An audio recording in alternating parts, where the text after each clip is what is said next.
ಕೊಡೋದು ಬೇಕು ಅಂತಾನೆ ಇವಳು ದೂರದಲ್ಲಿರೋ ಕೋರ್ಟಿಗೆ ಕೇಸ್ ಹಾಕಿದಾಳೆ ಅಂತಾನು ಬರ್ದಿಟ್ಟಿದ್ದಾನೆ.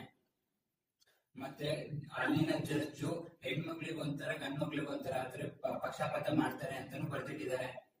ಮತ್ತೆ ಅವಳು 2022ರಲ್ಲಿ ಡೈವರ್ಸ್ ಪೇಪರ್ಗೆ ಸೈನ್ ಹಾಕಿ ಮನೆ ಬಿಟ್ಟು ಹೋದ್ಲು. ಆದ್ರೆ ಈ ಸತಿ ಕೋರ್ಟಿಗೆ ಹೋದಾಗ ನಾನು 2022ರಲ್ಲಿ ಡೈವರ್ಸ್ ಪೇಪರ್ಗೆ ಸೈನ್ ಹಾಕಿಲ್ಲ, ನಮ್ಮ ಅವ್ನ ಲಾಯರ್ ಗೊತ್ತಿಲ್ದಲೆ ಪೇಪರ್ಗೆ ಸೈನ್ ಹಾಕಿದ್ದಾರೆ, ಇದಕ್ಕೂ ನನಗೂ ಸಂಬಂಧ ಇಲ್ಲ ಅಂತ ಜಡ್ಜ್ ಮುಂದೆ ಹೇಳಿದ್ಲಂತೆ.